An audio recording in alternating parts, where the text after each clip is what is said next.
12월 11일 2024년 12월 11일 수요일 오전 6시 34분 정도 됐습니다.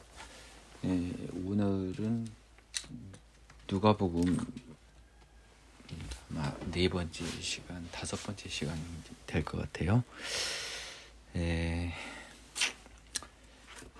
어제 제가 12시 20분 정도 잤는데요. 잠을 자기 전에 본의 아니게 하나님께 투정이죠. 협박은 아니지만 내일 아침에 이게 예배라고 받아주신다 모르겠습니다만 이런 허름한 데서 받아주시든지 말든지 저는 내 선에서는 나름대로 최선을 다하는데 받고 싶으신 예배라면 잠은 잘 재워주셔야 되는 거 아닙니까? 라는 이야기를 하고 제가 잤죠. 그래서 잠을 아주 잘 잤습니다. 4시간 정도 잤는데요. 양질의 잠을 잤습니다.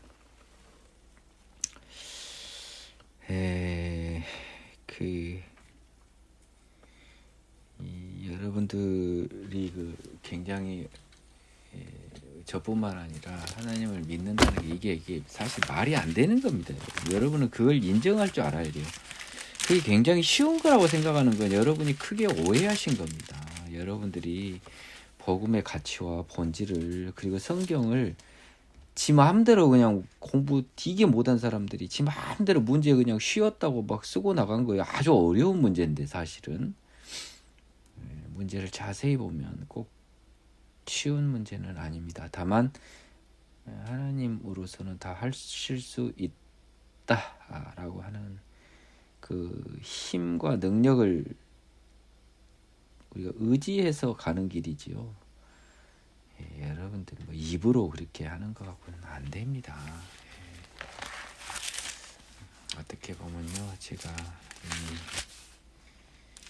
이렇게 많은 이 하나님의 사람들이 하는 하나님의 자칭 하나님의 사람들이 이렇게 많은데 내 말대로라면 거의 없거든요. 그러면 이상한 거예요. 제가 잘못된 것 같단 말이에요.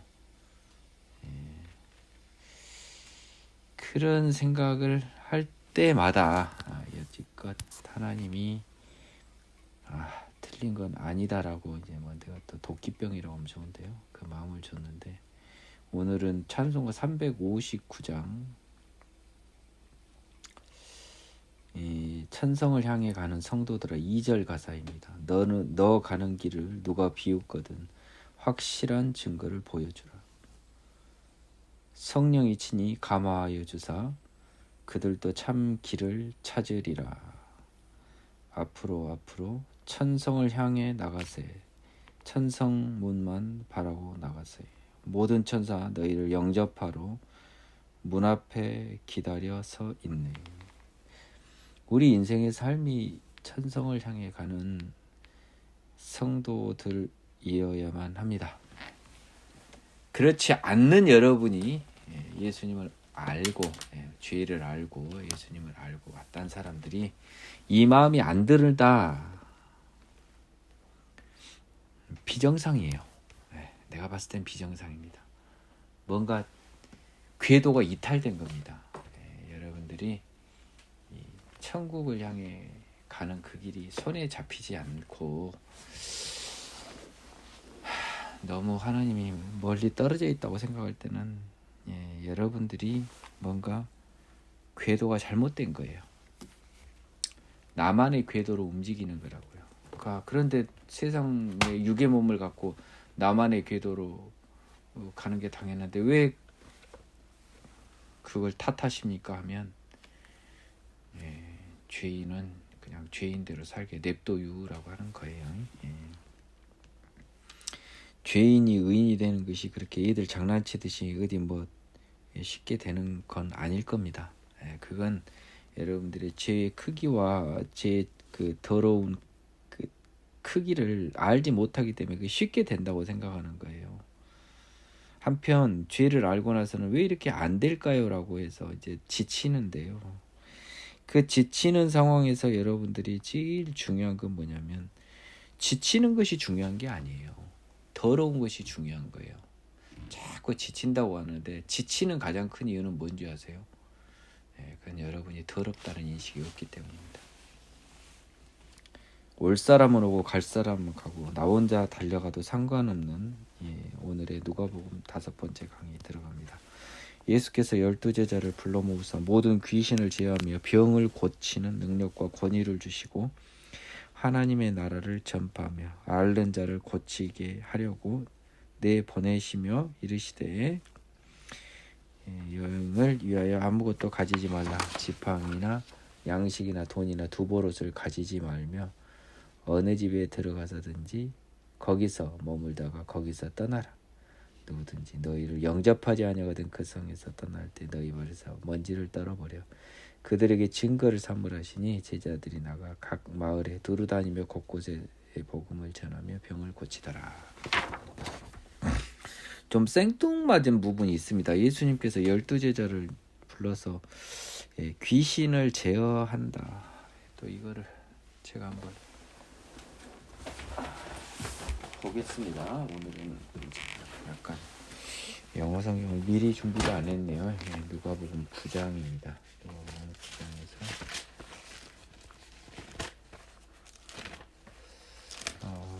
아까운 시간이 몇 초가 흘러가는지 모르겠네요. 귀신을 제어한다라고 해서 어떤 단어 때문에 제어한다가 조금 어색해서 그래요. 귀신을 쫓아내야지 왜 제어하러 쓰나요? 드라이브 아웃이라고 NIV 성경에는 써졌거든요. 일반적으로 굳이 쫓아낸다는 대신 제어한다라고 하는 거는 조금 좀 불편합니다. 제 느낌에는요. 그래서 킹제임스 버전 한 번 더 보겠습니다.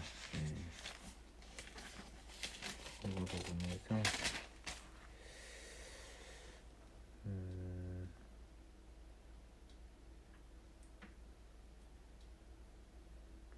이 킹제임스 버전을 따랐군요. 킹제임스 버전은 이렇게 번역을 했네. Give them power and authority over all demons. 에서 모든 귀신에 대한 지배권과 힘. 그래서 제어라고 했네요. 그 말이 드라이브 아웃이 저는 NIV 성경 느낌이 더 맞습니다. 귀신을 쫓아내고 병 고치고요. 하나님 나라를 전파한다. 뭐 하나님 나라 막 사람들이 자꾸 뭐 하나님 나라 의미 뭐 그래서 뭐 하나님 나라를 교회다라고 보더라고요. 쓰잘데기 없는 소리 하지도 마세요. 천국이 천국. 그런 말장난 하려면 이 동네 오면 안 돼요. 천국이 지금 그 사람들은 예수가 재림해야 오는데 지금 있어요. 있어. 이 세상 밖에 있다고. 우리 죽으면 바로 입성해요. 아니 뭘 그렇게 되지도 않는 말씀들 하시는지 모르겠어요. 여러분들이 뭐 아는 만큼 보이고 알려주시는 만큼 열리겠지만 아니 여러분이 뭘 죽어서 천국을 기다려요. 예수님 재림을. 예수님 재림이 끝났죠. 여러분. 언제까지 기다릴 거예요. 이 기다린 인생을.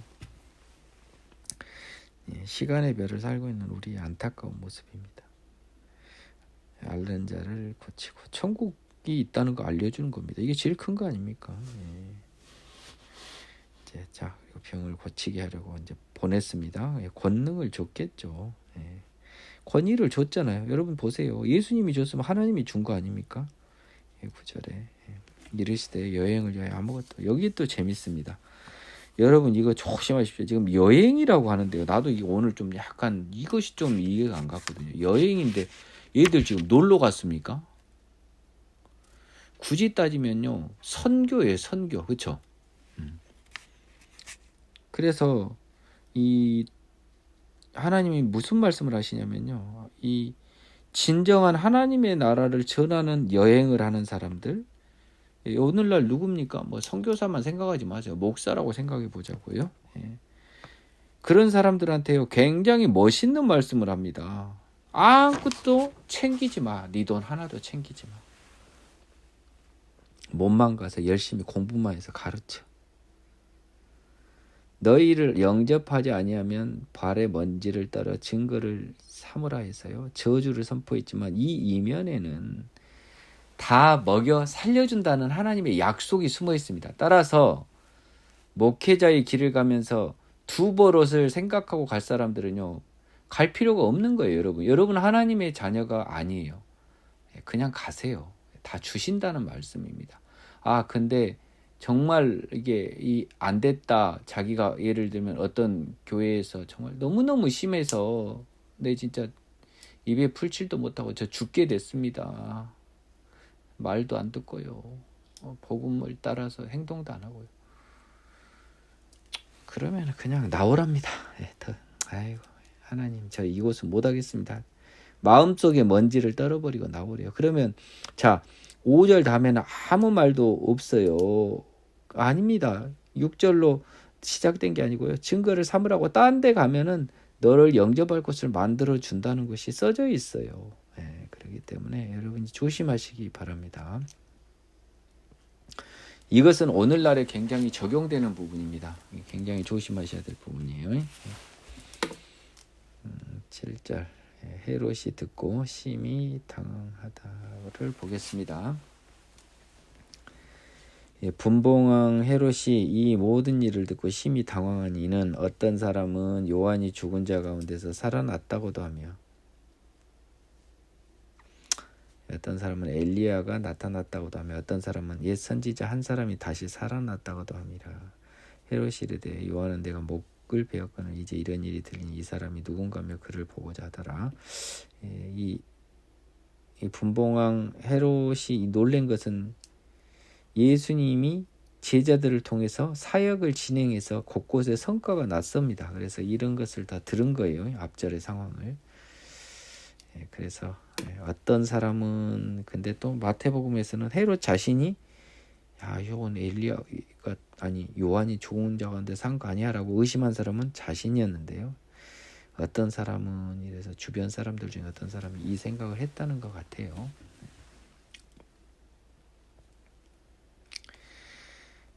그 누가 생각했든지 어떻습니까? 중요한 건 아니죠. 또 어떤 사람은 엘리야, 어떤 사람은 요한, 또 어떤 사람은 옛 선지자의 한 사람, 굉장히 뛰어난 선지자가 다시 살아났다. 그래서 헤롯 입장에서는 요한이 살아난 게 제일 찜찜한 거잖아요. 내가 죽여버렸는데. 그래서 보고자 했습니다. 자, 여기서 보면 이 사람들도 약간 뭔가 이 살아나서 다시 이 세상에 환생하는 느낌을 살짝 가지고 있어요. 이거는 하나님적이지 않습니다.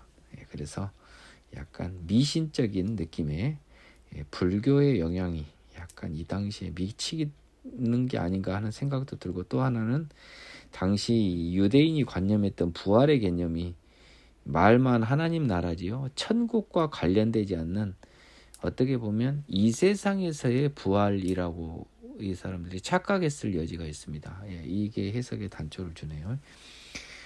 자, 오병이어기 적은 생략할까요? 사도들이 돌아와 자기들이 행한 모든 것을 예수께 여쭈니 데리시고 따로 벳세다라는 고을로 떠나가셨으나 무리가 알고 따라왔거늘 예수께서 그들을 영접하사 하나님의 나라 일을 이야기하시며 병 고칠 자들은 고치시더라. 날이 저물어 가며 12사도가 나와 여쭤오되 무리를 보내어 두루 마을과 촌으로 가서 유하며 먹을 것을 얻게 하소서. 우리가 있는 여기는 빈들이니이다. 예수께서 이르시되 너희가 먹을 것을 주라 하시니 여짜오되 우리에게 떡 5개 물고기 2마리밖에 없으니 이 모든 사람을 위하여 먹을 것을 사지 아니하고서는 할 수 없사옵나이다 하니 이는 남자가 한 5,000명이 되밀어라. 제자들에게 이르시되 때를 지어 한 50명씩 앉히라 하시니 제자들이 이렇게 다 앉힌 후 예수께서 떡 5개와 물고기 2마리를 가지사 하늘을 우러러 축사하시고 떼어 제자들에게 주어 무리에게 나누어 주게 하시니 먹고 다 배불렀더라. 그 남은 조각을 12바구니에 거두니라.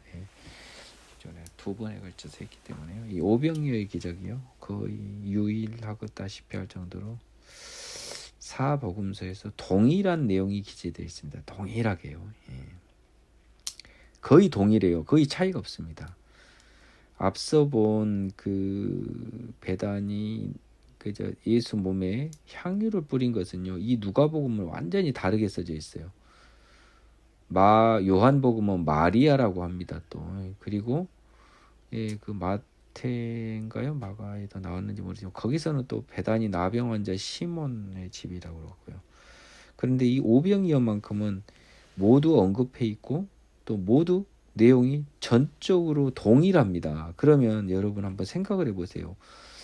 복음서의 기적이나 복음서는요, 예수님이 활동한 뒤 한참 뒤에 오시리라고 약속했던 예수님은 오시지 않고 우리들은 부활의 증인인 우리들은 죽을 나이가 돼가니까 그때 이제 슬슬 써진 거 아닙니까? 이 복음서라고 하는 게.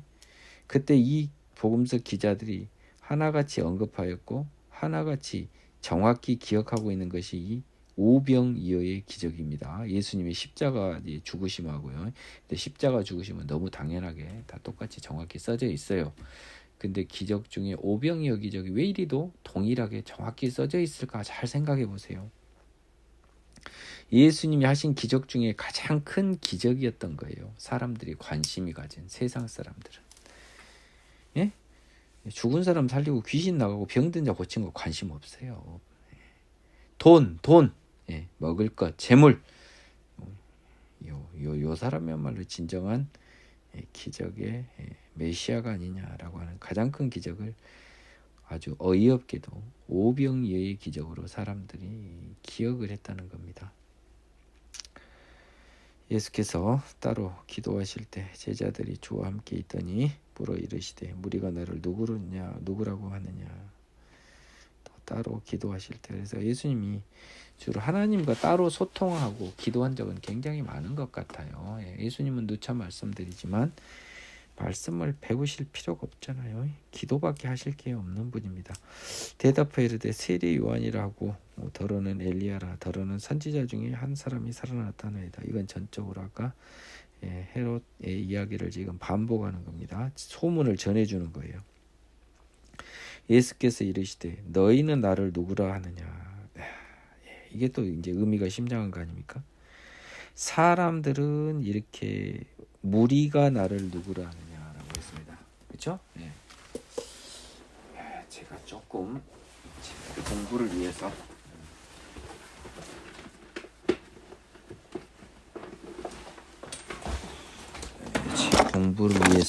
이 부분을 조금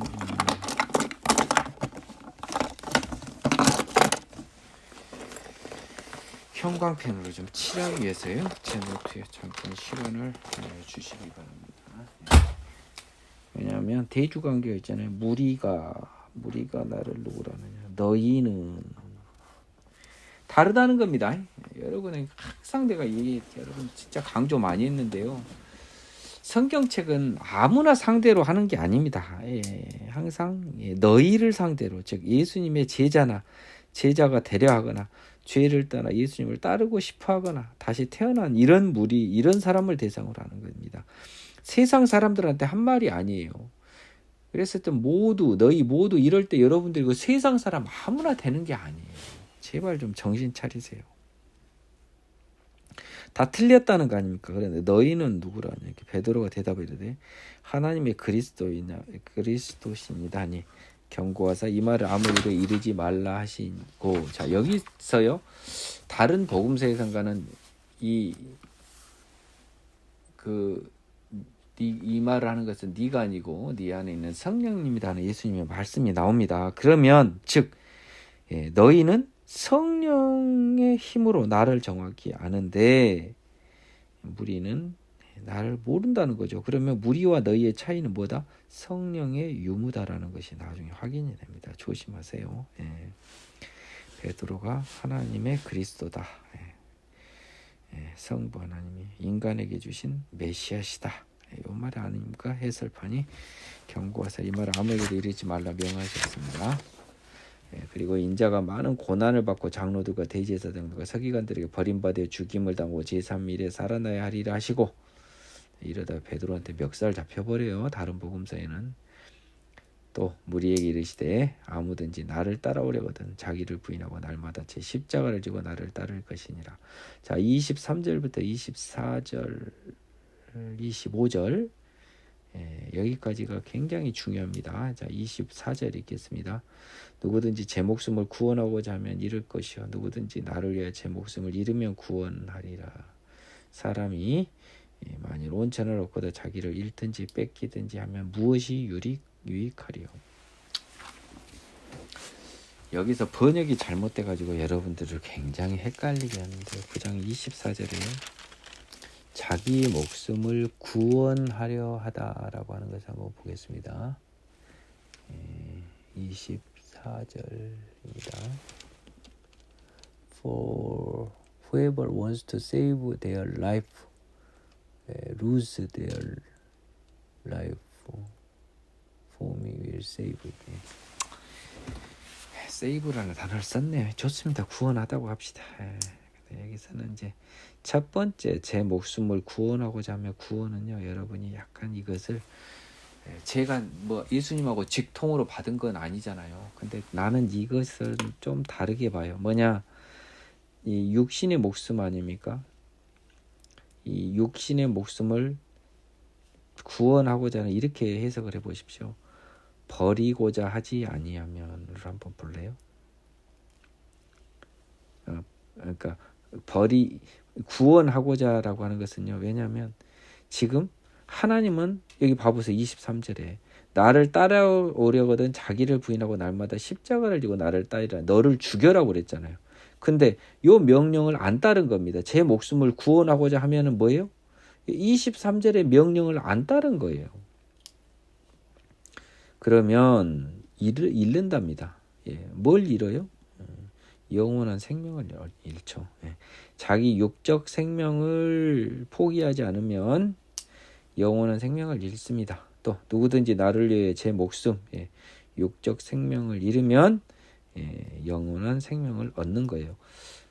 사람이 만일 온 천하를 얻고도 자기를 잃든지 빼앗기든지 하면 무엇이 유익하냐? 자기는 뭡니까? 영원한 생명입니다. 자, 이 결론이 나왔습니다. 이 너무 중요해요. 여러분이 기독교에 들어와서요, 영원한 생명에 관심이 없으면 여러분 나가세요. 그냥 나가요. 옆에 오지 마요. 왜냐하면 나중에 오면 된다고요. 내가 영원히 오지 말라는 게 아닙니다. 영원한 생명에 대한 갈망이 없으면 잠시 여러분은 쉬세요. 그래서 영원한 생명에 갈망이 있을 때 오면 됩니다. 자, 그러면 죽음을 넘어 영원한 생명, 더러움을 넘어 깨끗함을 갈망하는 여러분들은 예수님이 무엇을 명했나 한번 보십시오. 23절에서 자기를 부인하다라고 하는 것은 뭐냐면, 제가 좀 자세히 해설을 해드리겠습니다. 이 세상에 있는 나라는 존재, 가로 열고 가족, 배우자 포함, 여러분의, 제가 오늘 또 이 마음 때문에 많은 고민이 있었습니다. 자기의 배우자, 가족, 아이들, 자녀, 그리고 나의 목숨, 이것을요, 여러분이 진짜 버려야 돼요. 근데 이것을 버리는 것은 하나님이 자기의 자녀를 부르는 과정에서 공통적으로 시험을 하십니다. 그래서 이 목숨을 버려야만, 여러분 머릿속과 마음을 뻔히 아는데, 여러분들이 버렸다고 하지만 버린 게 아닌 경우가 대부분이에요. 버려야만 영원한 생명을 얻어요. 근데 우리가 왜 육의 목숨을 버리는 게 중요하냐면, 여러분의 목숨뿐만 아니라 이 전 지구를 얻더라도요, 자기를 잃든지 빼앗기든지, 즉 영원한 생명을 얻지 못하면 아무 의미가 없다는 거예요. 그렇기 때문에 이 절에서 굉장히 중요한 겁니다. 여러분 조심하세요. 예수님은 분명히 자기를 부인하고요, 자기의 십자가를 지고 오라고 했습니다. 날마다 십자가를 지고 오라고 그랬어요. 날마다 죽어요. 오늘 운 좋게 산 겁니다. 우리 삶이. 자, 이런 생각입니다. 나라는 존재는 없고요. 오늘은 내가 우연히 산 겁니다. 내일은 죽을 수 있어요. 내일은 죽어요. 내일 죽는다는 각오로 오늘을 사는 거죠. 또 다음날 일어났어요. 이거 죽었어야 되는데 또 살았네. 이런 겁니다. 그러니까 하루하루 생명 연장의 꿈을 실현하는 사람 느낌처럼 하루하루가 나에게는 죽어야 당연한 건데 산 느낌처럼 살아야 되는 거예요. 이게 진짜 어렵습니다. 내가 백날 이야기해봐. 여러분들이 알아서 하세요. 이게 성경을 그냥 막 편하게 읽다 보면 끝도 갓도 없어요. 잘 생각해보고 읽으세요. 누구든지 나와 나의 말을 부끄러워하면 인자도 자기와 아버지와 거룩한 천사들의 영광을 올 때 그 사람을 부끄러워하리니 하리라. 내가 참으로 너에게 이르노니 여기서 있는 사람 중에 죽기 전에 하나님의 나라를 볼 자들도 있느니라 라고 했습니다. 내 말을 부끄러워한다. 부끄럽죠. 보이지도 않는 천국이 있다고 떠들고 다니는 민기영 전도사. 아이 부끄러워요. 정말 나 비웃는 사람의 그 많은 걸 봅니다. 그런데 저는 그 이야기를 하는 거죠. 당신들은 해가 지구를 돈다고 보지만 나는 지구가 태양을 돈다는 진실을 알고 있어. 하지만 우리가 지구 밖을 떠나지 않으면 해가 우리를 돌든 우리가 해를 돌든 천동설이든 지동설이든 우리가 그냥 지구에 딱 달라붙어서 지구에만 산다면 그냥 착각하고 살아도 아무 이상이 없습니다. 자, 근데 우주선을 개발해서 우주선을 쏘는데요. 지동설을 전제로 하지 않고 천동설을 전제로 쏘는 우주선은 바로 추락합니다. 전제가 잘못됐잖아요. 지구를 떠나서는 이제 그 생각이 틀려버리는데 우주선을 천동설을 기준으로 설계한 우주선은 바로 추락해버린다고요. 엄한 데 가버리는 거예요. 자, 여러분이 이 민기영 전도사 천국을 사모하고 이 세상은 나그네 삶이라고 살 때 다 나를 지금 비웃습니다. 비웃는 소리가 많이 들려요. 비웃어라는 겁니다. 부끄러워하지 않아요. 나는.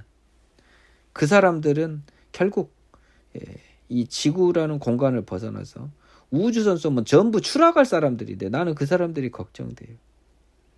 그 하나님의 말씀을 부끄러워하지 않고 천국을 사모하면서 이 세상의 모든 것을 버리고 간 그 세상 기준 한없이 어리석고 무모했던 그 사람을 하나님이 예수님이 재림할 때 우리가 죽을 때 그 사람을 부끄러워하지 않을 겁니다. 그 사람을 땡겨 가시겠죠. 자, 이게 이 말이 부끄러워해서 좀 쉬쉬하면서 세상 사람과 섞여 사면서 뭐 그냥 그 이게 하느님 자녀도 아니에요. 그냥 볼 필요도 없어요. 반대 해석해야 돼요. 누구든지 나와 내 말을 부끄러워하지 않으면 인자도 자기와 아버지와 거룩한 천사들의 영광으로 올 때 그 사람을 부끄러워하지 않으리라. 반대 해석해서 하는 게 맞습니다. 부정에 부정으로 연결하는 게 오히려 더 자연스러워요. 여러분들은 다 부끄러워하면 이런 애들은 하느님 자녀가 아니니까.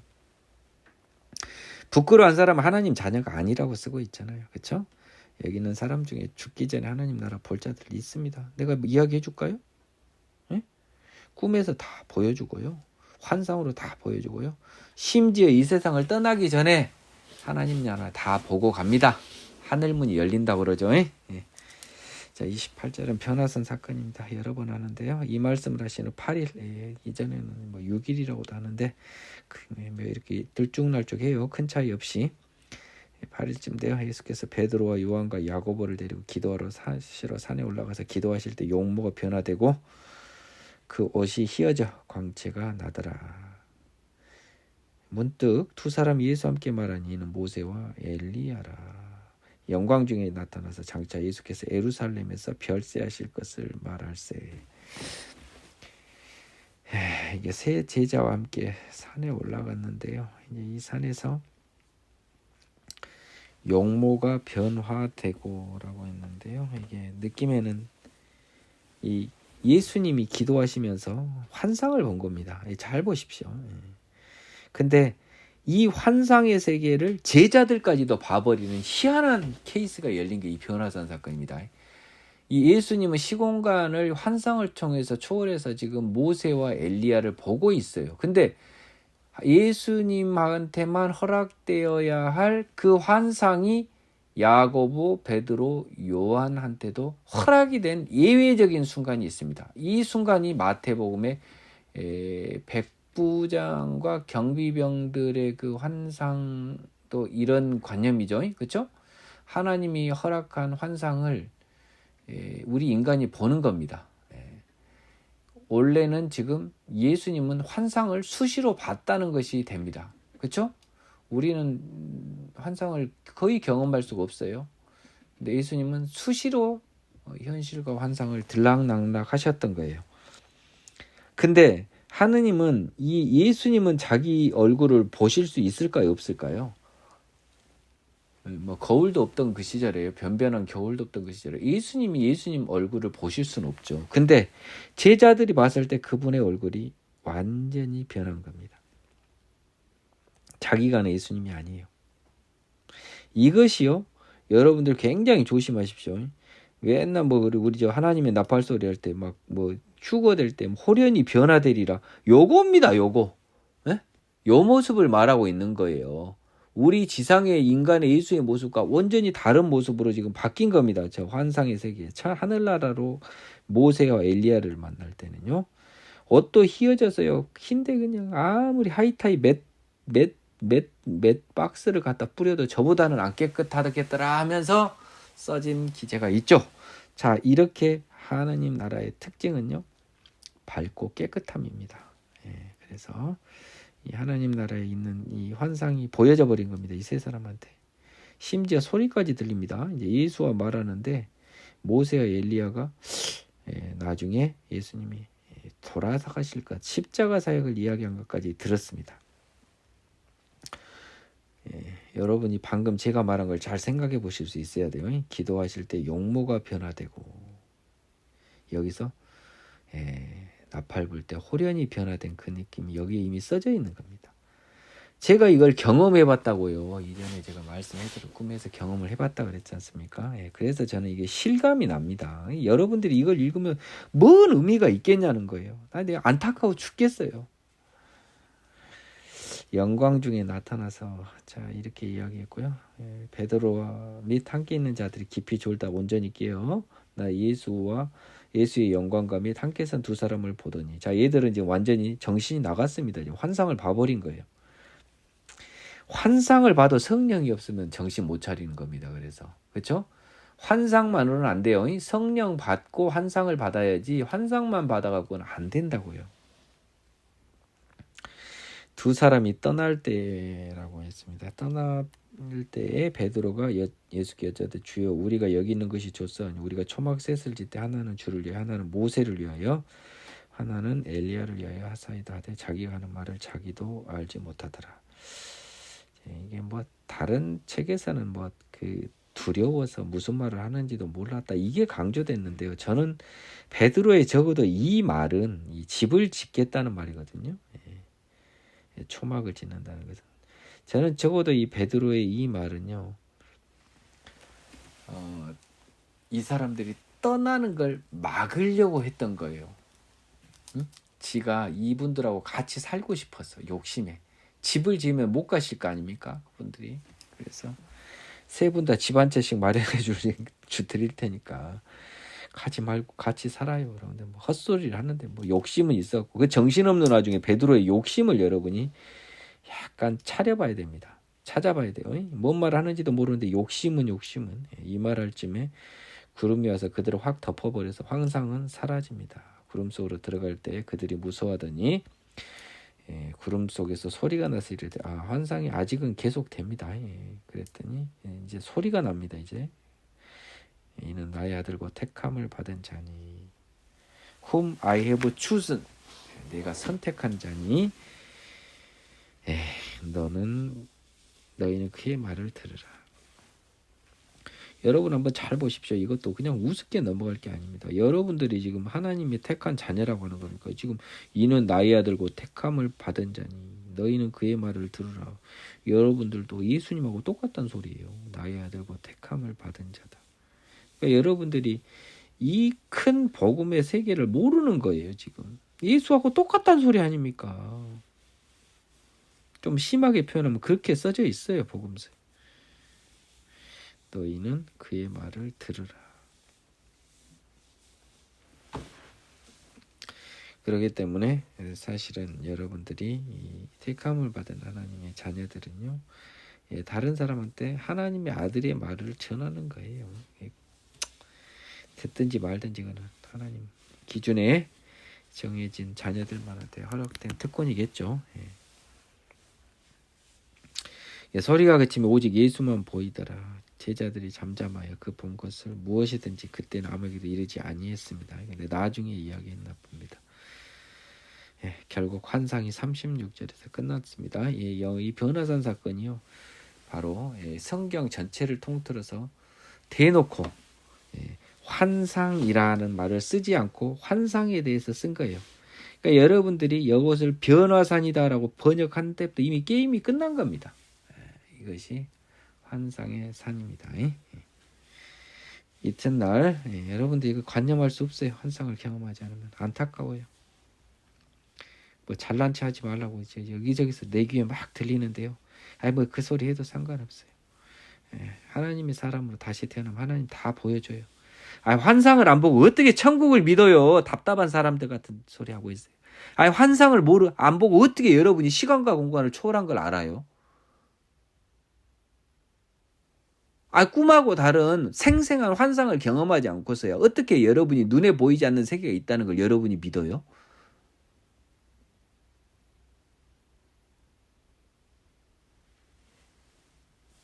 환상을 경험하지 못한 사람은 천국을 쉽게 관념하기가 어려울 것 같아요.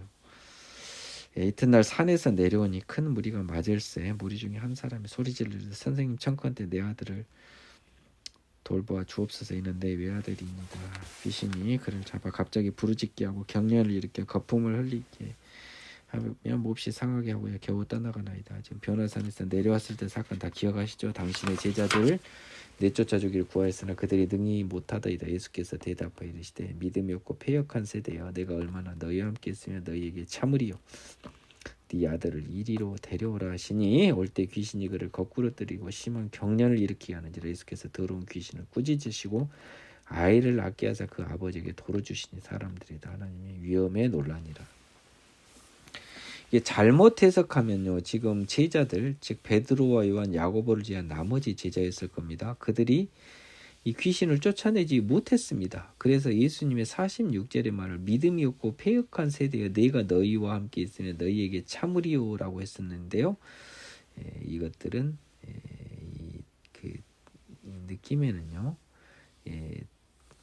제자들을 꾸짖는 말이 아닙니다. 제가 봤을 때는 이거는 이 귀신을 꾸짖는 겁니다. 나는 그렇게 봐요. 예수님께서 이 믿음이 없고 패역한 세대여라고 해서요, 이 나중에 이제 기도와 이 금식 예로는 이런 류가 나가지 않는다라고 이제 나중에 이제 다른 복음서에서 이야기하지만, 이 예수님이 이렇게 굉장히 화가 나신 것은요, 내 제자들을 통해서도 쫓아나가지 않는 이 강한 이 귀신이 이 아들한테 있었지 않습니까? 그래서 믿음이 없고 패역한 세대라고 하는 것은요, 이 사단의 세대로 저는 보고 싶습니다. 그래서 내가 얼마나 너희와 함께 있으면 너희에게 참겠느냐라고 해서 이 사단의 세대에 대한 울분을 쏟아놓고 있는 하나님의 아들 예수님의 외침으로 저는 봅니다. 제자들을 의미한다고 할 수 있어요. 근데 나는 그렇게 해석하고 싶지가 않네요. 잘 모르겠습니다. 여러분 알아서 보세요. 그래서 올 때 귀신이 그를 거꾸로 들이고 심히 경련을 일으켰지만 예수님이 꾸짖으니까 낫게 하사 도로 돌려줬습니다. 아버지한테. 사람들이 하나님의 위엄에 놀랐습니다. 귀신 들린 사람이 살아버렸으니까요. 그들이 다 그 행하시는 모든 일을 놀랍게 여기서 예수께서 제자들에게 이르시되 이 말을 너희 귀에 담아두라.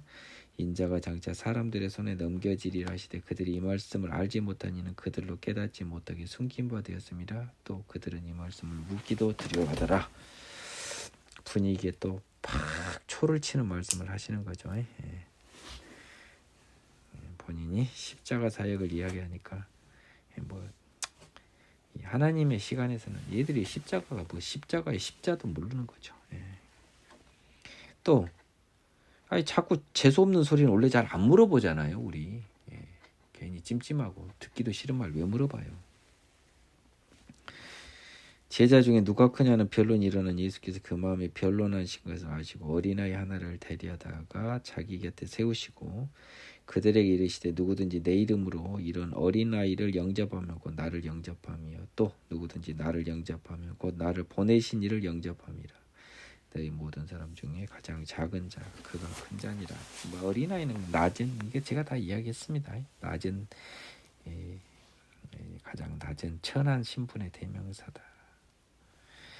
그래서 가장 낮은 사람을 예수님의 이름으로, 예수님을 대신하여라는 뜻이 되겠습니다.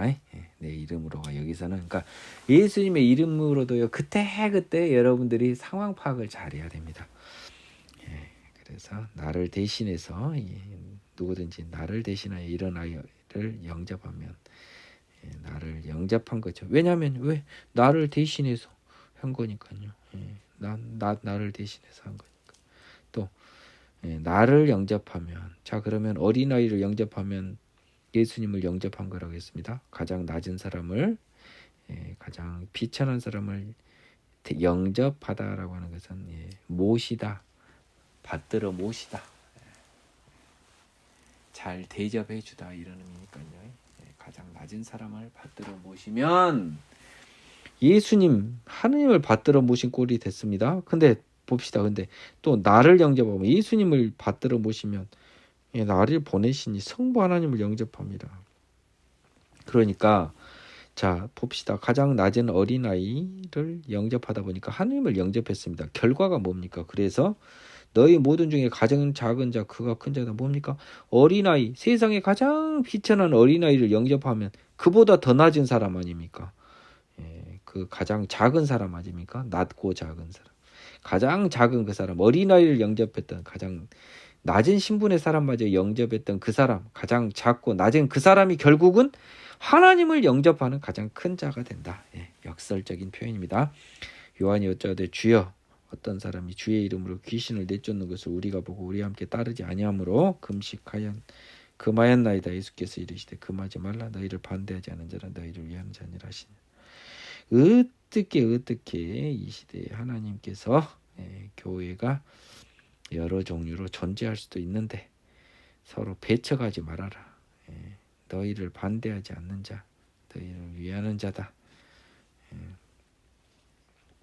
예수 이름으로 귀신을 내쫓는 자들을, 예수 이름으로 살아가는 사람들은 너희 무리에 속하지 않아도 배척하지 말아라. 오늘을 예정한 거예요. 뭐 우리만 옳고 그르고 이런 헛소리 하는 애들 보면 정신없는 애들이에요. 제가 말했지 않습니까? 천주교에서도 여러분 구원 받을 수 있어요. 그 교리를 따르지 않고 예수님이 강권적으로 개입해버리면 구원을 받을 수 있습니다. 그리고 우리나라에서는 적어도요, 천주교 앞에서 개신교가요, 껍죽거릴 수가 없습니다. 개신교 중에 순교한 사람 몇 명 있어요? 개신교도 중에 순교한 사람 손으로 꼽아요. 뭐 여러분은 맨날 들 사람 없으니까 뭐 손양원 목사님 꼽는데, 손양원 목사님 말고 몇 명 없어요. 10손가락 안에 다 든다고요.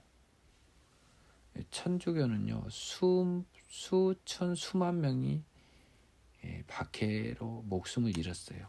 그때는 물론 개신교가 들어오기 전입니다. 따라서 지금 성당들도 낄 때 끼세요. 여긴 여러분들이 낄 때가 아닙니다. 조선시대 때 들어온 이 천주교는 그 수많은 박해 속에서 많은 순교자를 냈습니다.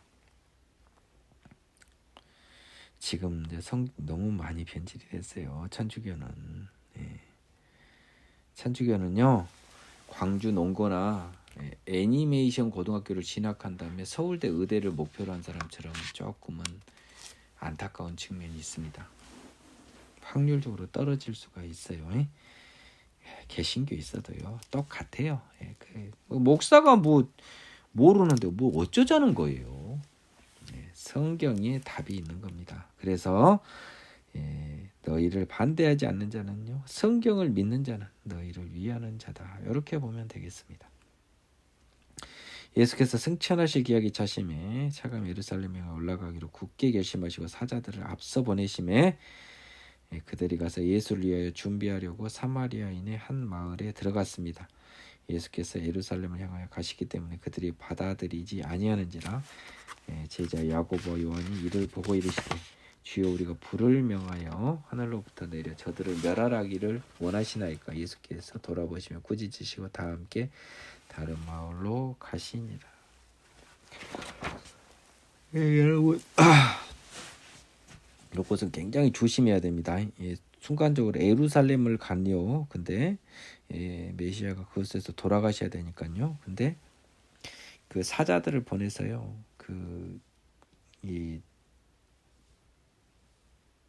한 마을 사마리아 마을에 들어갔는데 이제 사마리아는 이제 대표적으로 이제 이방인 취급하는 이스라엘 땅 아닙니까? 북이스라엘의 영토.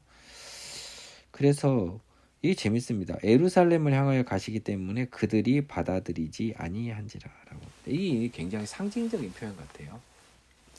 이 사마리아라고 하는 죄인들은 예루살렘이 이제 육적 예루살렘, 그러니까 이 세상의 예루살렘이 아니라 영원한 이 영적인 의미의 예루살렘으로 보면 이 죄인들이요, 하나님 나라를 설파하는 예수님을 받아들이지 않는 표현을 요 실질적인 표현으로 약간 비유를 했습니다.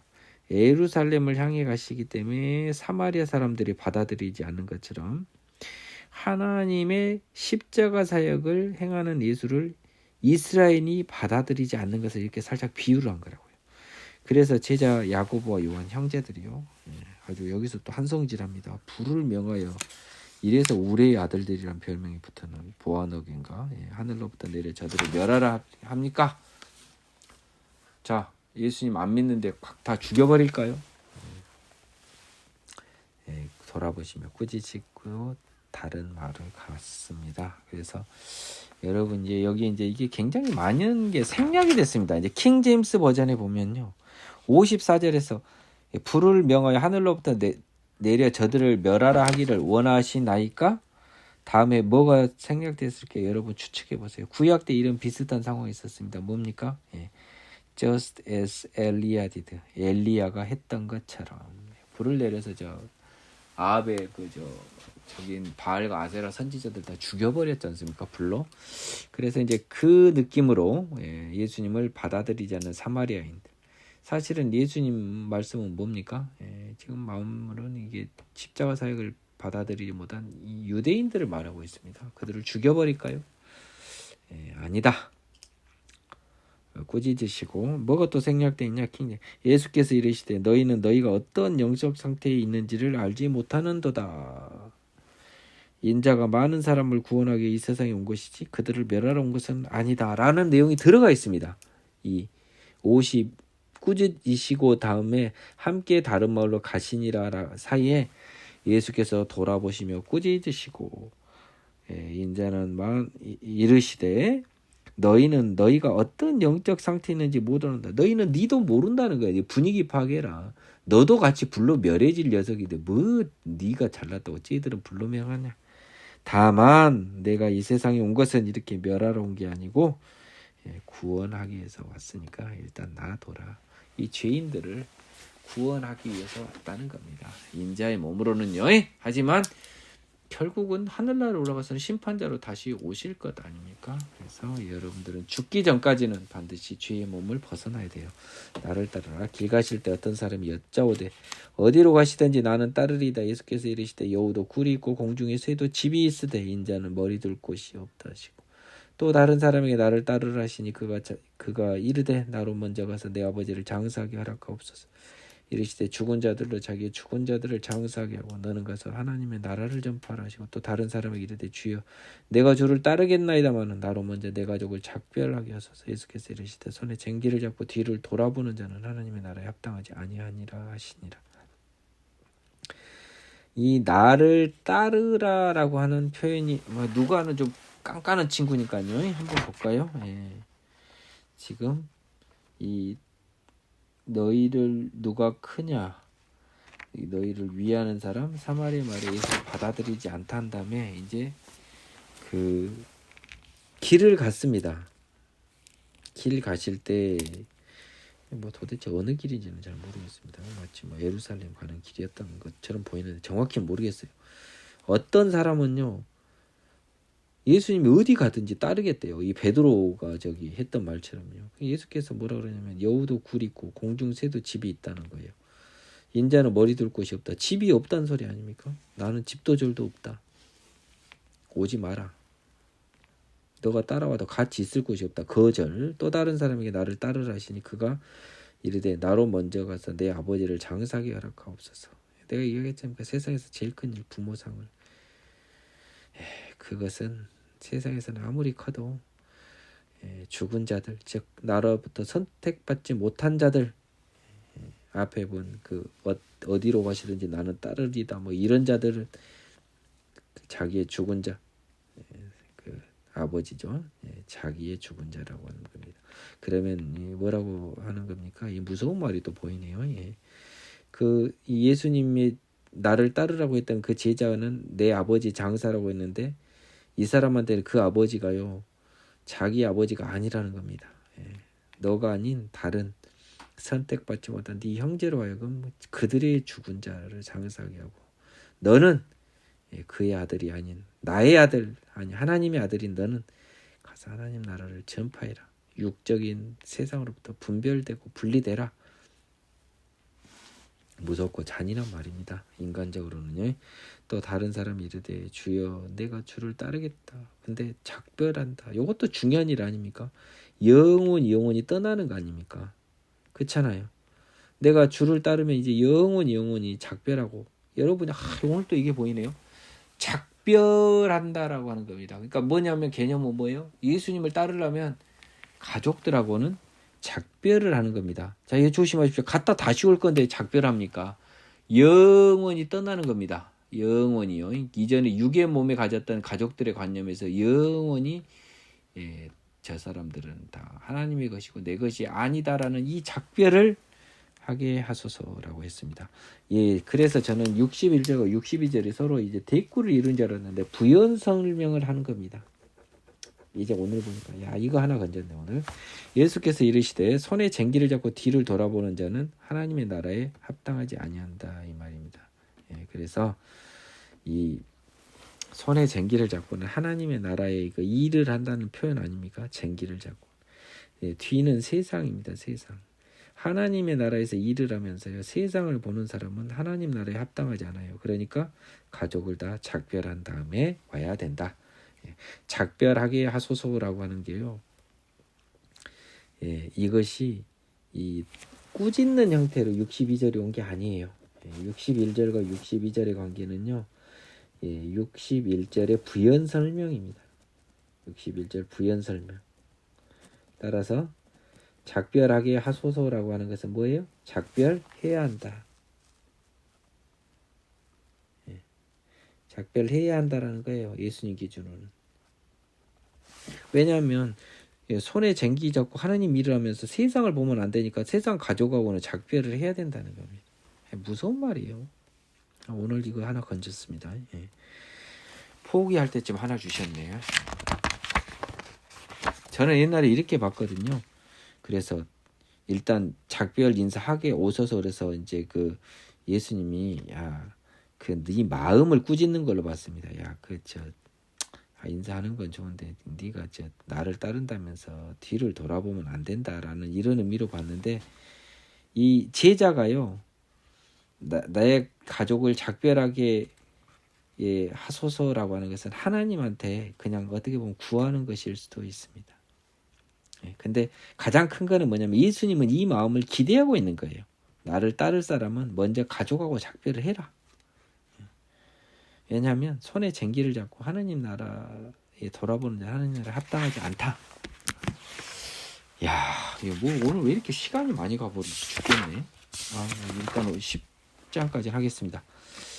그 후에 주께서 따로 70인을 세워서 친히 가시려는 각 동네 각 지역으로 둘씩 앞서 보내시며 이르시되 추수할 것은 많되 일꾼이 적으니 그러므로 추수하는 주인에게 청하여 추수할 일꾼들을 보내주소서 하라. 갈지어다 내가 너희를 보냄이 야 어린 양을 이리 가운데로 보낸과 같도다. 천대나 배낭이나 신발을 가지지 말며 길에서 아무에게도 문안하지 말며 어느 집에서 들어가든지 먼저 말하되 이 집이 평안할지어다 하라. 만일 평안을 받을 사람이 거기에 있으면 너희 평안이 거기에 머물 것이요 그렇지 않으면 너희가 너희에게로 돌아오리라. 그 집에서 유하며 주는 것을 먹고 마시라. 일꾼이 그 삭슬 받는 것이 마땅하니라. 이 집에서 저 집으로 옮기지 말라. 어느 동네에 들어가든지 너희를 영접하거든 너희 옆에 차려놓은 것을 먹고 거기 있는 병자들을 고치고 또 말하기를 하나님의 나라가 너희에게 가까이 왔다 하라. 어느 동네에 들어가든지 너희를 영접하지 아니하거든 그 거리로 나와서 말하되 너희 동네에서 우리 발에 묻은 먼지도 너에게 떨어버리노라. 그러나 하나님의 나라가 가까이 온 줄을 알라. 내가 너에게 말하노니 그날의 소돔이 그 동네보다 견디기 쉬우리라. 화 있을진저 고라시나 화 있을진저 벳세드야 너희에게 행한 모든 권능을 두루와 시돈에서 행하였더라면 그들이 벌써 베옷을 입고 제에 앉아 회개하였으리라. 심판 때 두루와 시돈이 너희보다 견디기 쉬우리라. 가버나움아 네가 하늘에까지 높아지겠느냐 음부에까지 낮아지리라. 너희 말을 듣는 자는 곧 내 말을 듣는 것이요 너희를 저버리는 자는 곧 나를 저버리는 것이요 나를 저버리는 자는 곧 자는 나 보내신 이를 저버리는 것이요. 뭐좀 한번 보겠습니다. 아까 그 12제자 보낸 것의 확대판인데 여러분 여기서 굉장히 중요한 부분이 있습니다. 2절에서만큼 너희는 우리는 포함 안 됩니다. 여러분 조심하세요. 이건 다 사도들 70인 제자들한테 해당된 말이에요. 자, 여러분들한테 그대로 적용되지는 않습니다. 그걸 조심하십시오. 자, 뭐라 그랬냐? 둘씩 보내면서 추수할 것은 많되 일꾼이 적다. 그러니 추수하는 주인에게 청하여 추수할 일꾼들을 보내주소서 하라라고 했습니다. 그래서 뭡니까? 추수할 일꾼들을 많이 보내서 예수님께서 이제 하나님 자녀를 수고하는 작업을 해야 되는데 지금 추수한 일꾼이 지금 70명밖에 없는 거예요. 그래서 좀 더 보내주십시오 해서 이 말은 성령을 받을 사람들을 좀 만들어 달라라는 이런 의미로 저는 봅니다. 나중에 이루어지죠. 그래서 앞가고 똑같습니다. 너희를 보냄이 어린 양을 이리 가운데로 보낸 것 같다는 거예요. 뭐냐 말입니다. 그러니까 그들에게 오히려 너희가 전도는커녕 먹힘을 당할 가능성이 크다라고 하는 겁니다. 그만큼 너희들이 이리 가운데로 어린 양을 보내는 것처럼 너희들의 그 사역은 만만치 않다는 겁니다. 어렵다는 거예요.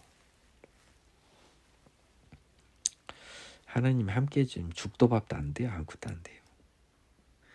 그런데 똑같이 아무것도 가지지 말고 길에서도 아무에게 문안하지도 말라.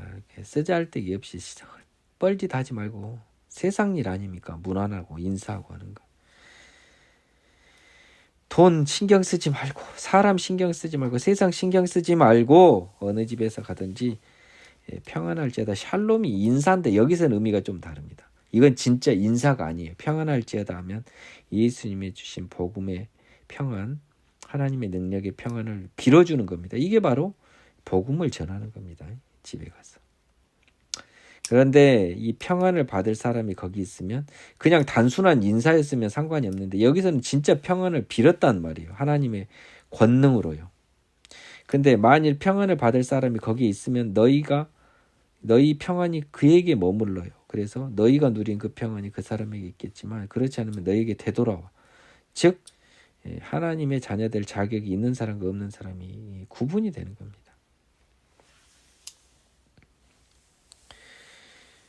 그래서 하나님께서 이 예수님의 제자들을 위해서 미리 정한 다락방을 정하고 노새도 다 끌고 와불고 나기도 한 것처럼요. 그래서 하나님이 미리 정한 집들이 다 있었어요. 그 정한 집이 혹시 아니면 나와버려라. 근데 정한 집이 맞으면 그들은 평안의 복음의 은혜를 누릴 것이고 그 집에 유하고 너희는 먹고 마셔라. 복음의 일꾼인 너희가 그 삭슬 받는 게 마땅한데 내가 그 집에는 그만큼 그 복을 준다. 이 집에서 저 집으로 옮기지 말라는 거예요. 많은 집이 그런 평안에 합당한 집이 많지 않다는 의미가 포함되어 있습니다. 그래서 어느 동네 들어갔든지 너희를 영접하거든 차려놓은 거 당당히 먹어라. 부끄러워하지는 말아라. 내가 준 거다. 이런 의미입니다. 병자 고치고 네 할 일만 잘해. 하나님 나라 전파하고 네 할 일만 잘해. 예, 그렇다고 돈 너무 많이 좋아하면 그것도 이미 세상 사람 아닙니까? 예, 하나님 나라 전해진 게 아니라 세상 나라 열심히 전하겠죠. 예, 병자들 못 고치겠죠. 예. 어느 동네에 들어가든지 영접하지 아니하든 거리로 나와서 말하되 예, 아까 발에 먼지 사건 나왔죠. 그러나 너희들 하나님의 나라 심판이 가까이 온 줄을 알아라. 그날에 지금 이거 제자들한테 한 말이 우리한테 아닙니다. 여러분 신발 함부로 털지 마세요. 예. 소돔이 더 낫다. 고라심 베스다. 너희들 조심해라. 예, 사돈 권능을 두루와 시돈 예, 대표적인 구약 시대의 우상의 도시들 이세벨과 이세벨의 친정이죠. 걔들이 오히려 회개해 버렸을 것이다. 근데 이 기적만 봤다면 심판 때 두루와 시돈이 너희보다 쉬울 거다. 이 기적과 예수님 앞에서도 그 알아보지 못한 너희들은 이 구약 시대의 그 두루와 시돈 사람보다 더 강한 심판 받는다. 가버나움아, 너는 지금 네가 굉장히 대단하고 예수의 가르침이 우습게 보이지. 결국 너는 음부까지 낮아지리라. 너희 말을 듣는 자는 내 말 듣는가, 저버린 자는 나 저버리는가, 나 저버린 자는 보내신 하나님 저버리는가. 뭐예요? 복음을 거부한 자는 하나님을 거부한 거다는 거예요. 넘어갑니다. 70인이 기뻐하여 돌아와 이르되 주여 주의 이름이면 귀신들도 우리에게 항복하더이다. 예수께 이르시되 사탄이 하늘로부터 번개같이 떨어지는 것을 내가 보았노라. 내가 너에게 뱀과 정갈을 밟으며 원수의 모든 능력을 지할 권능을 주었으니 너희를 해칠 자가 결코 없으리라. 그러나 귀신들이 너희에게 항복하는 것을 기뻐하지 말고 너희 이름이 하늘에 기록된 것으로 기뻐하라 하시니라. 저는 이 부분 말씀이 조금 의문스러워요. 왜냐하면 70인이 이게 돌아와서 이제 예수님한테 이제 귀신들이 항복하더라 주의 이름이면, 그래서 예수님께서 사탄이 하늘로부터 번개같이 떨어지는 것을 내가 보았노라라고 해서 몇몇 교수님이 이렇게 이야기해서 이때 이미 십자가 사역을 염두에 둔 개념입니다. 사탄의 권세가 이미 무적행에 갇혔다고 하는데 그거는 아닙니다. 여전히 사탄이 지금 사탄은 갇혔는데 쫄개들이 나와서 활동하고 있다고 이런 이상한 억지 소리 하는. 지금 시대가 구약 시대보다 더 던지러운데 뭔 말도 안 되는 소리예요. 상대적이다고. 상대적. 하나님의 자녀한테는 사탄이 없는 거예요. 세상에는 있는 거고요. 요 차이입니다. 이거 잘 모르니까 자꾸 헛소리를 하는 거예요. 내가 봤을 때는 이상한 말씀을 하신다고요. 뭔 사탄의 수계가 땅에 갇혔는데 쫄개들이 활동해요. 그 억지가 어디 있습니까? 그 학자의 입에서 나올 말입니까? 정확히는 뭐냐? 이제 하느님의 세상, 이제 예수님이 오신 다음에는 세상의 사람은 정확히 두 부류로 구분이 됩니다. 예수님의 사람으로서 다시 태어난 사람과 여전히 세상 사람. 이 말은 70인 즉 예수님의 제자들한테 해당되는 거예요. 얘들한테는 사탄이 지금 이미 세력을 잃은 겁니다. 너희는 뱀과 정갈 즉 독을 가진 것들을 밟았어도 독의 해도 입지 않아요. 이것의 입증이 언제 됩니까? 예수님이 이 말씀을 입증하려고 바울이 무슨 섬입니까? 마지막에 로마에 재판받으러 갈 때 그 섬에 가서요, 구브로가 아니라 그레데 섬, 몰타 섬에 가가지고 그 장작불 때다 뱀에 물려버렸는데 아무렇지도 않았죠. 이게 이 예수님의 식구자를 증명해 주려고 그 이야기가 사도행전에 써진 거예요. 그래서 너희들은 뱀 독에도 영향을 안 받고요. 원수 제어할 능력, 귀신 쫓아내는 능력 좋습니다. 근데 너희들 이 행동으로 가지고 이런 권능 가지고 싸움할 수 있는 능력이 업그레이드 됐다고 좋아하지 말라는 거예요. 그거보다는 너희가 하나님의 자녀된 걸로 기뻐하라. 그 승리의 쾌감보다는 하나님 자녀된 걸 기뻐하라. 자, 이것을 굉장히 여러분들이 조심해야 됩니다. 여기까지는 우리한테 해당 사항이 없습니다. 여러분 뱀 밟으면 죽어요. 조심하세요. 근데 나는 그렇게 봅니다. 하나님의 일을 하다 하나님의 자녀가요 뱀 밟으면 안 죽어요. 조심하십시오. 예, 다만 이런 상황을 하나님이 허락해야 되는 상황인데요. 바울과 같이 여러분에게 그 상황이 허락될 일은 아마 없을 겁니다. 예, 모르죠. 있을 수도 있죠. 하지만 그때 여러분이 이 뱀에 물려 죽으면 여러분 하나님 사람 아니에요. 예. 근데 또 뭐 알 수는 없죠. 예, 하나님이 그저 너무도 그냥 막 그 급박한 상황에서 죽느니 뱀에 물려서 빨리 하나님 나라에 돌아와라 라고 부르시는 뱀의 물림도 있을 수 있고요.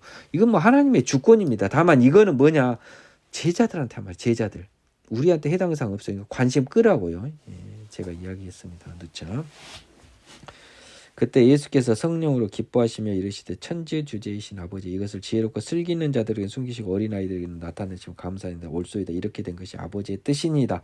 내 아버지께서 모든 것을 내게 주셨으니 아버지에는 아들이 누구인지 아는 자가 없고 아들과 또 아들의 소원대로 계시를 받는 자에는 아버지가 누구인지 아는 자가 없나이다 하시고,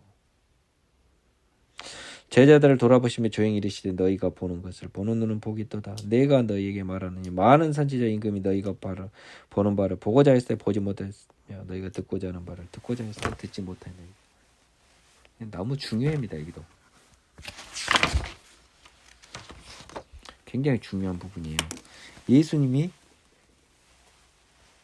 성령으로 기뻐하사 이르시되라고 해서요, 70인이 돌아오고 나서 이제 제자들한테 한 말입니다. 그러면서 뭐라 그랬냐, 이것이라고 하는 것은 복음입니다. 예수님도 되겠습니다. 지혜롭고 슬기 있는 자들에게는 숨겼습니다. 세상 지혜와 세상 슬기입니다. 어린 아이들, 세상적으로 한없이 낮은 애들에게 나타내면 감사하고 세상적으로 한없이 잘 모르는 애들에게 나타내면 감사합니다. 세상적인 의미예요. 조심하십시오. 공부 잘한다고 구원 못 받으면 그게 맞아요? 말이 안 되지. 세상적인 지혜에 있지 않고 영적인 지혜에 있는 사람들에게 허락된다는 거예요. 뭐냐면 세상적인 질서 그대로 구원이 된다고 사람들은 생각했어요. 옛날에 부자들이 그래서 구원받기 쉽다고 생각했다는 거예요. 그런데 하나님의 말씀은 뭐냐, 세상적인 질서와 구원은 아무 상관이 없다. 구원은 오직 죄 없는 사람들의 것이라는 거예요. 깨끗한 사람들의 것이에요. 따라서 여기서 어린 아이들에게는 이런 낮은 자들의 의미도 있겠지만요, 조금은 세상적으로 어리석은 자들, 세상 물정 모르는 사람들, 즉 죄를 잘 모르는 사람들의 의미가 맞습니다. 죄인이긴 하지만 상대적으로요. 지혜롭고 슬기는 자들, 아주 죄인 선수권대 출신들이에요. 세상적으로 어리석은 자들, 어리숙한 자들은 오히려 죄에 대해서는 좀 먼 거죠. 근데 이것은 큰 틀은 이렇게 된다고요. 세상 질서에 따라, 세상 순위에 따라 구원이 정해지지 않는다. 그 말입니다. 하나님의 뜻에 따라 된다라는 거죠. 아버지의 뜻이다. 아버지께서 모든 것을 내게 주셨으니 아버지 외에는 아들이 누구인지 아는 자가 없고, 이것도 또 오늘 또 보이네. 또 보여. 뭡니까? 아버지께서 이거 조심하십시오. 모든 것을 내게 주셨다라고 했으면 하나님이 모든 것을 자기한테 주면 자기가 뭐가 돼요? 나도 하나님이죠. 그렇잖아요. 모든 걸 나한테 줬는데. 그러니까 아버지에는 아들이 누구인지 하나님인지 모른다는 겁니다. 조심하십시오. 아들이 하나님인지 모른다는 거예요. 아버지가 모든 것을 나한테 줬으니까 아버지하고 나하고는 같잖아요. 결국 나도 하나님이잖아요. 그렇죠? 그러니까 아버지 외에는 그걸 다 준 분에는 설마 사람이 하나님이겠어? 라고 하면서 아들이 누구인지 아는 자가 없습니다. 또 아들과 아들의 소원대로 계시를 받은 자 외에는 아버지가 누구인지 아는 자가 없어요. 자, 그러면 예수님이 누구인지 아는 것은요,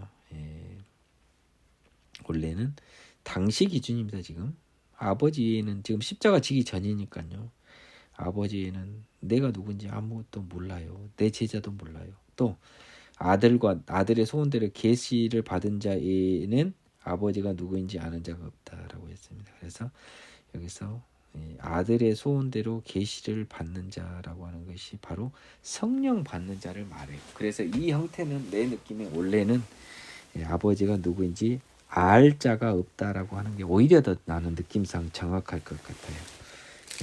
영어 표현 한번 잠깐 보겠습니다. 그렇게 해석하지는 않았을 것 같아요. 10장 21절 한번 보겠습니다. 20절 20절이 아닌데 잠깐만요. 22절이죠. 이게 다 참. 자꾸 이렇게 오타가 나서 귀찮네요.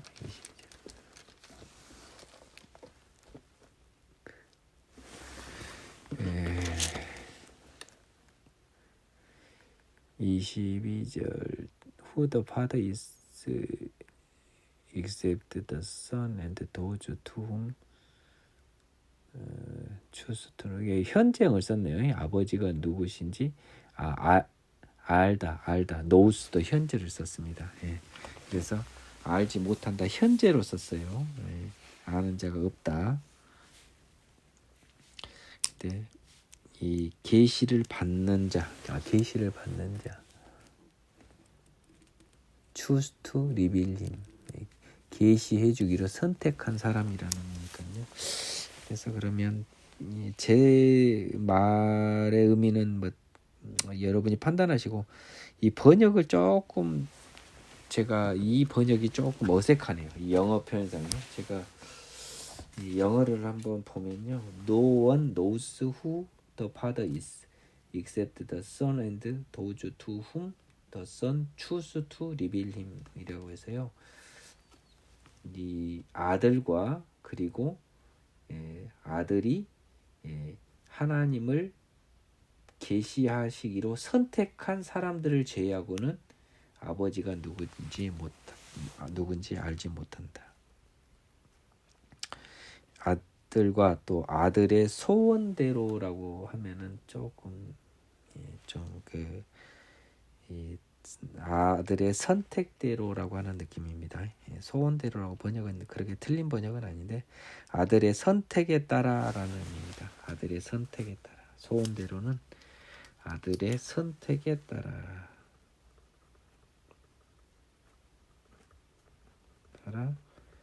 계시를 받은 자에는 아버지가 누구인지 아는 자가 없다는 거예요. 그러니까 뭐냐면 예수님, 성령님 같은 말인데요. 결국 성령님의 선택에 따라서 계시를 받은, 계시라고 하는 것은 보여주는 거잖아요. 그러니까 여러분이 아무리 하려고 해도 안 되는 겁니다. 그래서 예수님의 소원대로 계시를 받은 사람은 아버지를 아는 겁니다. 하나님을 아는 거예요. 역으로 예수님, 성령님의 계시를 받지 못한 사람은 사실 하나님도 몰라요. 기도해서 막 외쳐 불러봐야 모르는 사람한테 부르는 것일 수 있습니다. 그래서 항상 첩가문이 회개가 중요한 거예요. 제자들을 돌아보시며 조용히 이르시되 너희가 보는 것을 보는 눈은 복이 있도다. 너희가 보는 것 누구예요? 예수님. 많은 선지자 임금이 너희가 보는 바 예수님 못 봤잖아요. 듣고자 하는 바 내 말 못 들었다. 근데 너희는 보고 듣는다. 복이 참 있도다. 근데 이제 이 느낌에는요, 선지자와 임금에는 이제 천국 못 간 사람들이고요. 천국을 간 선지자들이 있습니다. 선지자 중에 못 간 사람이 있을까 상상은 못 하겠는데요. 그 사람들은 아브라함 케이스, 아브라함은 나이 때 볼 것을 즐거워하다 보고 기뻐하였노라에 다 걸려요. 그래서 예수를 다 봤습니다. 근데 이제 좀 실감나게 못 봤다는 의미일까요? 좀 여러분이 해석해 보세요. 실감나게 너희처럼은 못 봤다 이런 의미인지 아니면 이 사람들은 구원받지 못한 사람들이었는지는 해석은 여러분이 한번 해보시기 바랍니다. 어떤 율법교사가 일어나 예수를 시험에 이르시되 선생님 내가 무엇을 하여 영생을 얻으리까? 예수께서 이르시되 율법에 무엇이라 기록되었으며 네가 어떻게 읽느냐? 대답해 이르되 네 마음을 다하고 목숨을 다하며 힘을 다해 뜻을 다해 너희 하나님을 사랑하고 또 네 이웃을 네 자신같이 사랑하라 하였나이다. 예수께서 이르시되 네 대답이 옳도다. 이를 행하라. 그러면 살리라 하시니 그 사람이 자기를 옳게 보이려고 예수께 여쭤오되 그러면 내 이웃이 누구니까? 예수께서 대답하여 이르시되 어떤 사람이 예루살렘에서 여리고로 내려가다가 강도를 만나며 강도들이 그 옷을 벗기고 때려 거의 죽은 것을 버리고 갔더라. 마침 한 제사장이 그 길로 내려가다 그를 보고 피하여 지나고 또 이와 같이 한 레인도 그곳에 이르러 그를 보고 피하여 지나가되 어떤 사마리아 사람은 여행하는 중 거기 이르러 그를 불쌍히 여겨 가까이 가서 기름과 포도주를 그 상치에 붓고 싸매고 자기 짐승에 태워 주막으로 데리고 와서 돌보아 주니라. 그 이튿날 그가 주막 주인에게 데나리온 2를 주며 내어주며 이르되 이 사람을 돌보아줘라. 그 비용이 더 들면 내가 돌아올 때 갚으리라 했으니 네 생각에는 이 세 사람 중 누가 강도 만난 자 이웃이 되겠느냐. 이르되 자비를 베푼 자니이다. 예수께서 이르시되 가서 너도 이같이 하라 하시니라. 유명한 착한 사마리아인의 비유인데요. 이 비유가 등장한 계기가 중요합니다. 율법교사가 예수한테 시험에서 일렀습니다. 뭐라 그랬냐? 선생님, 내가 무엇에야 영생을 얻으리까? 라고 한 겁니다. 네. 요거에서 보면 제가 누차 얘기하지만 영생을 얻는 것이 명시적으로는 확인이 안 됐던 거예요. 이스라엘 사람들이 신명기 율법을 볼 때는. 그러니까 예수님이 뭐라고 하냐? 율법이 뭐라고 써졌냐? 네가 뭐 어떻게 읽었냐? 너 어떻게 배웠냐? 이 말 아닙니까? 그러니까 이제 자기 자랑질한 겁니다. 마음을 다하고 목숨을 다하고 힘을 다하고 하나님 사랑하고 이웃을 뭐 이거 오케이. 예수님 뭐라 그랬냐? 너 옳다. 해라. 예. 중요한 말입니다. 58절. 이 사람이 행하지 못했음을 말의 의미예요. 지금 봐보십시오. 행하라. 그러면 살리라. 네가 지금 영생을 어떻게 해야 얻냐? 그러니까 넌 지금 잘 아는데 그걸 행하라. 넌 지금 안 행하고 있다. 그러면 영원히 살리라. 즉 시내산 율법에도 영생이 숨어서 있었던 겁니다. 대놓고 있지 않고요. 이스라엘인들은 그걸 다 행하더라도 영생이 있을까 하는 의문은 가졌던 거예요. 예. 그렇기 때문에 제가 정확히 이야기했습니다. 그래서 명시적으로는 약속이 안 됐다고요. 영생이 약속이 안 됐다고요. 시내산 언약이. 그러니까 자꾸 이 질문이 나오죠. 근데 하나님의 뜻은 뭐였냐? 다 하면 내가 영생 주지. 숨겨져 있었습니다. 근데 미션 임파서블이다. 그 사람이 자기를 옳게 보이려고 이거는 want to justify himself라 그래서요. 예, 자기를 정당화하려고 했다면 자기가요. 예, 왜냐하면 예수께 이르시되 그러면 내 이웃이 누구니까 해서 뭐 자기를 옳게 보이려고 이걸 물어본 이유는 나는 내 이웃을 다 사랑한 것 같은데 내 이웃이 누굽니까? 요것을 지금 시험한 겁니다.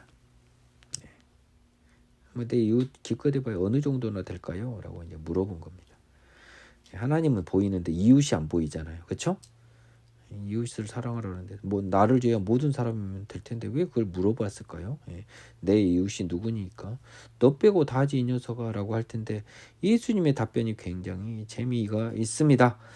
여리고 강도 사건을 이야기하면서요.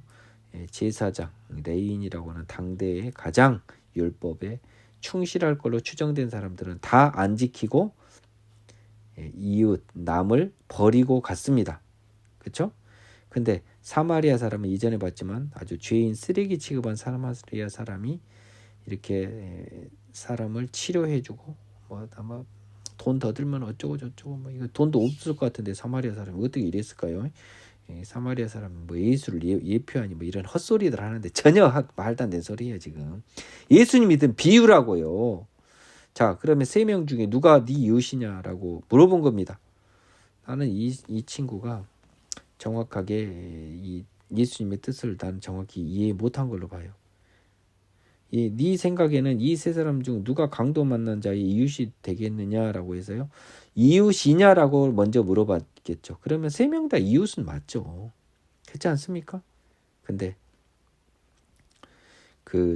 이 사람 예수님이 이제 물어본 뜻은 뭐냐면 이 세 사람 중에 누가 강도 만난 자의 이웃이 되겠느냐라고 물어봤습니다. 3명 중에 고르라고 하니까 이 사람은 그렇게 따지면 진정한 이웃은 자비를 베푼 사람이다. 사마리아 사람이라고는 안 하고요. 그 사람은 이웃이겠네요. 라고 해서 너도 이같이 하라고 했습니다.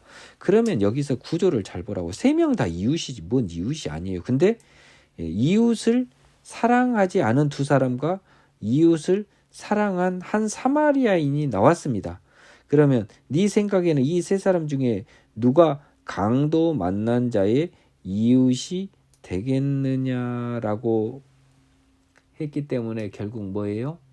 이웃을 사랑하지 않는 사람은 이웃도 안 되는 거잖아요. 좀 말장난 같은데 예수님은 그 말씀을 하신 겁니다. 니는 자꾸 지금 이 이웃을 사랑하고 있다는 전제에서 네 자랑을 하려고 내 이웃이 누구냐라는 것을 물어보고 있는 거예요. 나 빼고 모든 사람이 이웃이잖아요. 그러면 예수님 이 말은 뭡니까? 여기서 여러분 숨은 거 잘 받아요. 내 이웃은 누구예요, 여러분? 여기 숨은 걸 잘 받아요. 내 이웃은 강도 만난 자가 또 내 이웃이라는 겁니다. 근데 강도 만난 자도 내 이웃인데 이 강도 만난 자가 사마리아인지 예루살렘인지 나오지 않았어요. 왜 레위인과 제사장은 도망가 버렸냐고요. 안 지켰잖아요. 근데 사마리아인은 그 사람을 지켰습니다. 그 이웃을 사랑했어요. 그렇기 때문에 이 예수님한테 이걸 물어보는 이 사람은 누가 내 이웃이 되리라 했을 때 예수님의 답은요. 모든 사람이 네 이웃이라는 거예요. 심지어 강도당에서 쓰러진 사람도 네 이웃이다. 이 말이 이 말씀의 핵심이에요. 강도당에서 쓰러진 사람도 바로 네 이웃이다. 이게 숨어 있다니까요. 그런데 이걸 삥 돌아서 거꾸로 물어봅니다. 이 강도 만난 자의 이웃이 되겠느냐라고 했습니다. 그러면 이 말은 뭡니까? 너는 강도 만난 자의 이웃이 될 수 없는 마음을 갖고 있다라는 거죠. 그렇죠? 네. 너는 지금 이웃의 범위를 한정하려고 하고 있는 거예요. 편한 사람, 사랑할 만한 사람만 이웃으로 보려고 한 거예요. 하지만 나와 전혀 무관한 강도 만난 당한 자도 내 이웃이 되어야 한다라는 겁니다. 어려운 본문입니다. 생각보다 쉽지 않습니다. 그렇기 때문에 이 사람을 꾸짖고 있는 거예요. 뭐냐면 너는 네 이웃을 한정돼서 누가 내 이웃이냐라고 이야기했어요.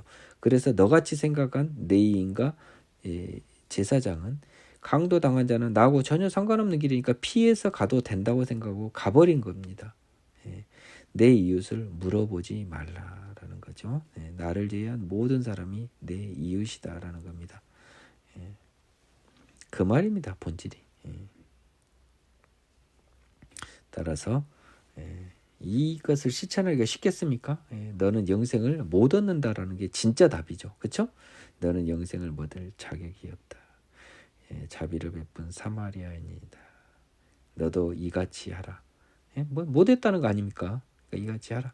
할 수 있다는 거예요? 없다는 거예요? 못한다는 겁니다. 요것이 구약의 율법과 신약의 복음의 시대를 구분짓는 가장 결정적인 것이에요. 네 이웃을 내 자산같이 사랑하라는 것은 죄인의 몸으로는 안 되는 겁니다. 그들이 길 갈 때 예수께서 한 마을에 들어가시니 마르다라 이름한 한 여자가 자기 집으로 영접하더라. 그에게는 마리아라는 동생이 있어 주의 발치에 앉아 그의 말씀을 듣더니 마르다는 준비하는 일이 많아 마음이 분주한지라. 예수께서 나아가 이르되 주여. 예수께겠죠. 뭐 예수께서겠어요? 잘못 썼나 보죠. 38절. 예수께 나아가 이르되 주여 내 동생이 나 혼자 일하게 두는 것을 생각하지 아니하시나이까? 그를 명하사 나를 도와주라 하소서. 주께서 대답하여 이르시되 마르다야 마르다야 네가 많은 일로 염려하고 근심하나 몇 가지만 하든지 혹은 한 가지만 하도 족하니라. 마리아는 이 좋은 편을 택하였으니 빼앗기지 아니하리라 하시니라. 이제 이 마리아와 마르다와 마리아는 나중에 보면은 저기 베다니 그 누굽니까 나사로의 여동생들인데요. 이 집에 이런 에피소드가 있었습니다. 이제 이 벨라도 이 마르다는 언니라 일 열심히 하는데 마리아는 약간 얌체 느낌이 좀 납니다. 근데 마리아는 청소도 하고 막 음식도 하느라고 정신이 없는데 이 가시나는 여동생은 언니 혼자 일하게 두고 예수님하고 이야기하고 말씀을 듣고 있습니다. 제발 좀 나 좀 도와달라고 하십시오. 근데 예수님 대답이 원래대로 야 가서 언니 도와줘라 해야 맞지 않습니까? 근데 그때 굉장히 중요한 말씀을 하셨나 봐요. 이 말이 그냥 예수님이 농담 담무기 했으면 가서 일 도와주라고 했을 텐데 영생에 관한 말씀을 하셨을 겁니다. 그러니까 예수님이 뭐라고 하냐. 마르다야 너는 지금 많은 일로 염려하고 근심하잖아. 청소하고 빨래하고 음식 준비하고 뭐 어쩌고 저쩌고 불 떼고 어쩌고 저쩌고 하냐고. 근데 몇 가지만 하든지 혹은 한 가지만이라도 족하니라. 이 한 가지만이라도 족하니라. 영어 표현을 보면요. Few things are indeed or indeed only one. 그러니까 뭐냐면 필요한 것은 거의 없다. 몇 개, 중요한 것은 너무 여러 가지 하는데 이 세상 살면서 중요한 건 몇 개 없고 사실 하나만이 중요하다라는 말이 들어있어요. 하나만이 중요하다. 몇 가지 필요한 것은 거의 없고 그 중에서 딱 하나 중요한 것이 있다. 마리아는 이 좋은 편, 즉 한 가지 중요한 것을 택했다. 영혼은 생명, 빼앗기지 아니하리라. 예. 그러나 이제 킹제임스 버전에서는 번역이 이렇게 되어 있습니다. 이 42절이요. 그러나 마리아는 오직 필요한 한 가지, 즉 좋은 것을 택하였으니 이를 빼앗기지 아니하려 하는 것이다 라는 겁니다. 예, 오직 필요한 한 가지 좋은 것, 영혼은 생명을 지금 듣고 있었나 봐요. 당시 예수님이 말씀하시던 내용을 우리가 추정해 볼 수 있는 거예요. 이 대화를 통해서. 마리아는 이 영원한 생명의 말씀에 푹 빠져 있습니다. 마르다는 지금 세상 일에 바빠 죽겠어요. 빨리 안 도와준다고 그래서요. 근데 예수님은 오히려 게으름되고 세상적으로 한없이 게을러 보이는 마리아가 위너라는 겁니다. 왜? 이 세상에 중요한 일은 청소하고 빨래하고 밥하고 하는 것이 아니야. 몇 개 없어. 아니, 사실은 하나야. 이 세상에 제일 중요한 거 하나는 그것은 바로 영원한 생명을 얻는 것이야. 오늘은 여기까지 하겠습니다.